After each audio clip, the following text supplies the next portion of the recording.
मैं बचपन से ही शिकार कर रहा हूँ। शायद मैं पहली बार शिकार पर मेरे पापा के साथ 7 साल की उम्र में गया था। जहां तक मुझे याद है, हम झालाना के जंगल में एक कैंपिंग ट्रिप पर गए थे।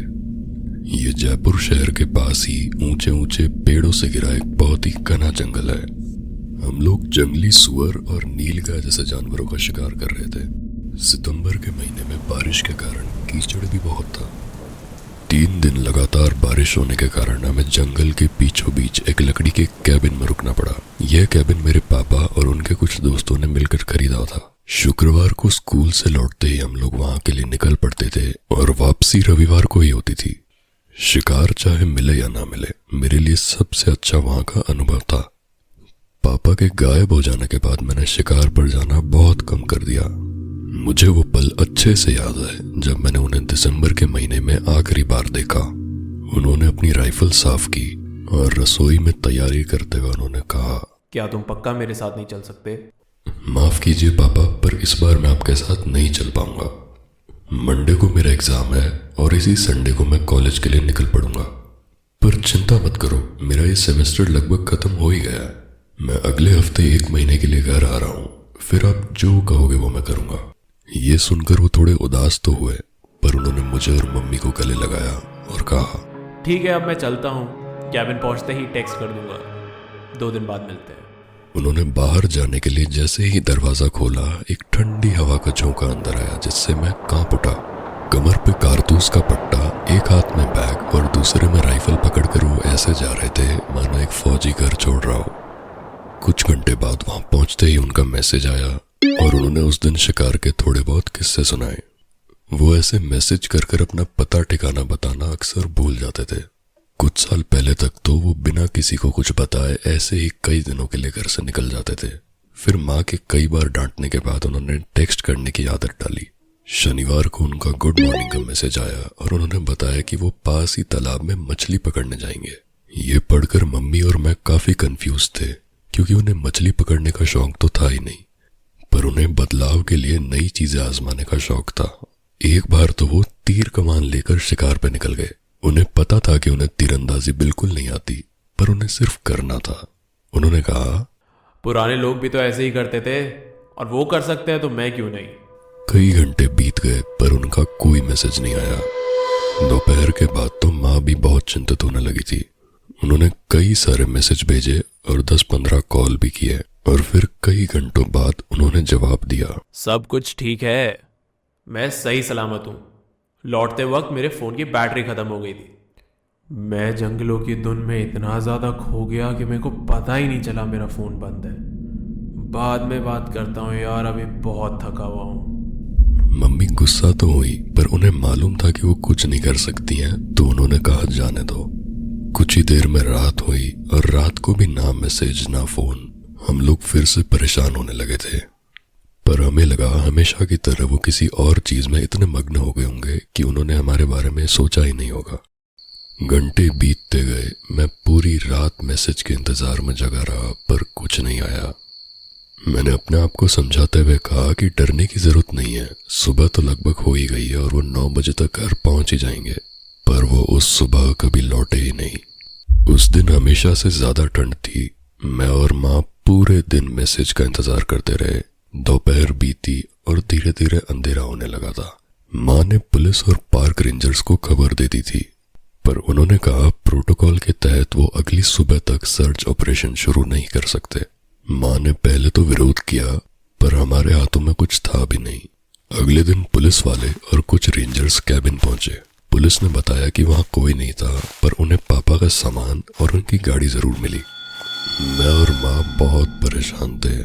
दिन हफ्तों में बदले, हफ्ते महीनों में बदले, पर पापा कभी घर नहीं आए। पूरा शहर सदमे में था। अब तो न्यूज में भी उन्हीं की खबरें दिखाई जा रही थी। पूरा महीना हमारे लिए दर्द भरा था।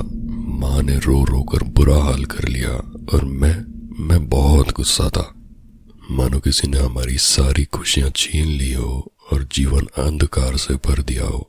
आसपास के लोगों के चेहरे पे नकली दुख देखकर मुझे बहुत गुस्सा आता था।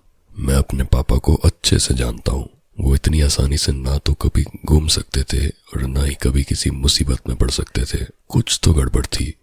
उनका आखिरी मैसेज मेरे दिमाग में गूंज रहा था और मैं खुद वहां जाकर देखना चाहता था कि मेरे पापा के साथ आखिर क्या हुआ। पापा के एक दोस्त पुलिस में थे। उन्होंने मुझे बताया कि वो मार्च के महीने में फिर से एक सर्च ऑपरेशन चलाएंगे, पर मुझे पुलिस की कार्रवाई का इंतजार करने का बिल्कुल मन नहीं था। पूरी सर्दियां मैं अपने आप से कहता रहा कि पापा नहीं रहे, पर कुछ तो गलत था। वो इतनी आसानी से कहीं जा ही नहीं सकते। एक वीकेंड मैंने डिसाइड किया कि मैं कॉलेज के बाद घर नहीं जाऊंगा। मैंने अपने शिकार और कैंपिंग का सामान उठाया और मेरे कैबिन की तरफ चल पड़ा। मुझे मालूम था कि रास्ता काफी लंबा है और सड़क भी खराब है, तो मैं सुबह 9 बजे ही निकल गया। दृश्य बहुत सुंदर था।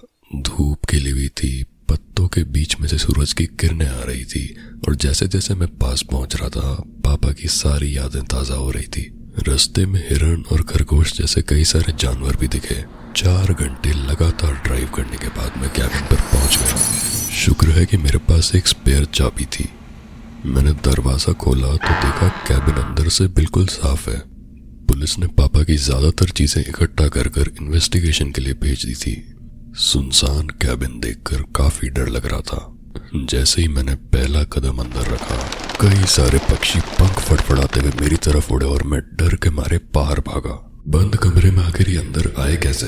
मैं सांस ले ही रहा था कि मुझे कैबिन के बाहर एक अजीब सी आवाज आई। मैं बाहर निकलकर आवाज को ढूंढते हुए कैबिन के पीछे पहुंचा तो देखा बाथरूम की खिड़की आधी खुली है। शायद पुलिस वालों ने छोड़ दी होगी। मैं खिड़की की तरफ देख रहा था कि 20-30 मीटर दूर पेड़ों के पीछे से फिर से वही आवाज आई। ये धुन मुझे याद थी, शायद मैंने बचपन में किसी लोरी में सुनी होगी। ये आवाज दुखी से ज्यादा डरावनी लग रही थी। मैं कई मिनटों तक बिना हिले उस धुन में खो गया। मुझे मालूम था कि मैं उस धुन से हिप्नोटाइज हो चुका हूं, पर मैं चाह कर भी कुछ नहीं कर सकता था। धीरे धीरे वो आवाज और मधुर होती गई और मेरे पैर अपने आप उस धुन की तरफ बढ़ने लगे। जैसे जैसे मैं उसकी तरफ बढ़ने लगा, मुझे पेड़ों के पीछे एक धुंधली सी छवि दिखी। सफेद हाथों से उसने पेड़ के तने को पकड़ा हुआ था। सफेद गाउन पहना हुआ था और लंबे काले बाल सूरज की रोशनी में चमक रहे थे। उसने मुझे मधुर सी आवाज में अपने पास बुलाया। मैं लगभग पहुंच ही गया था कि मेरा फोन बजा। रिंगटोन सुनते ही मुझे एकदम से झटका लगा, मानो मैं वापस होश में आ गया हूं। जेब से फोन निकाल कर देखा तो माँ का कॉल था। दिल की धड़कनें बढ़ गई, मानो रात को बुरा सपना देखकर एकदम से उठ गए हो। फोन से नजरें हटाकर सामने देखा तो वहां कोई नहीं था। आवाज थी तो सिर्फ मेरी रिंगटोन की। वंशज, क्या तुम इस हफ्ते घर नहीं आ रहे? मैं अभी तक डर से कांप रहा था और मैंने जवाब दिया, हाँ माँ, मुझे थोड़ी देर हो जाएगी, मैं कुछ काम कर रहा हूँ। अच्छा ठीक है, बाद में बात करते हैं। Love you. मेरी आंखें नम हो गई। काफी समय से मुझे इतनी वार्मथ कभी महसूस नहीं हुई होगी। लव यू टू माँ, जल्द ही मिलते हैं। फोन बंद करके जैसे ही कैबिन की तरफ घूमा तो मैं वहीं जम गया। फिर से वही औरत खड़ी थी। धीमी आवाज में वही धुन गुनगुनाई जा रही थी। बालों से उसका मुंह छुपा हुआ था और वो अपने पैरों को घूरे जा रही थी। हड्डियों का ढांचा कंकाल की तरह साफ साफ नजर आ रहा था। तुम कौन हो और तुम यहाँ क्या कर रही हो? उसने बिल्कुल ध्यान नहीं दिया। मैंने राइफल उठाकर लोड की और उसकी तरफ तान दी और तब मैंने देखा कि उसकी हड्डियां कटक रही है, मानो अपनी जगह वापस आ रही हो। वो धीरे धीरे लंबी होती गई, मानो किसी हॉरर फिल्म से निकल कर आई हो।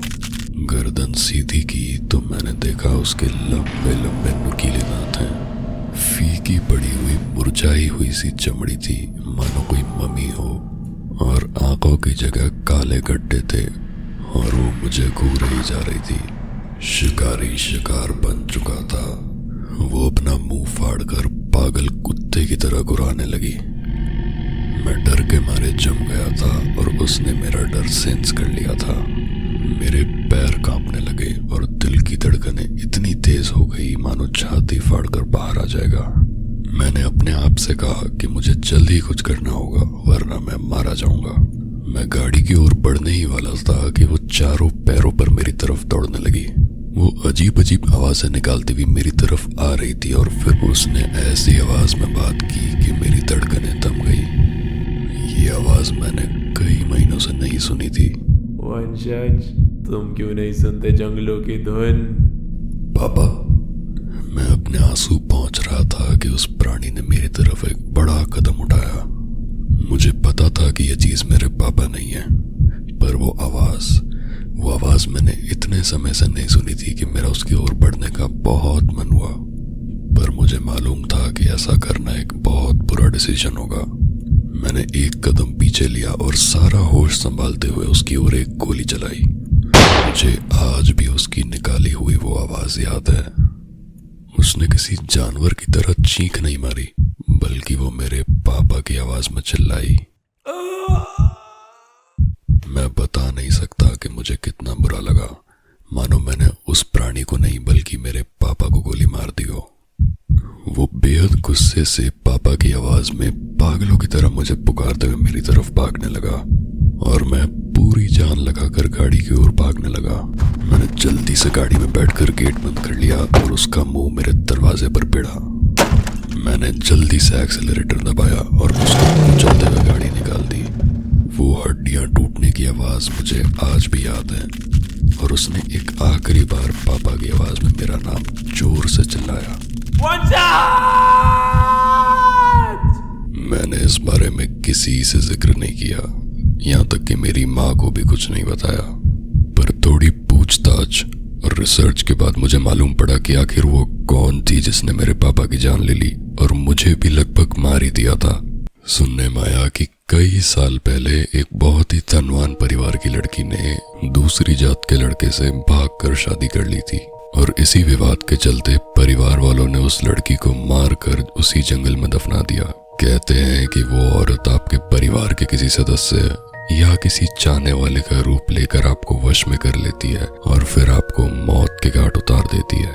तो प्लीज, अगर आप जालाना के जंगल में हो और आपको सफेद कपड़ों में एक औरत दिखे या कोई भी ऐसा व्यक्ति दिखे जो उस समय वहां नहीं होना चाहिए, तो तुरंत वहां से भाग जाओ, वरना आपके साथ भी वही होगा जो मेरे पापा के साथ हुआ।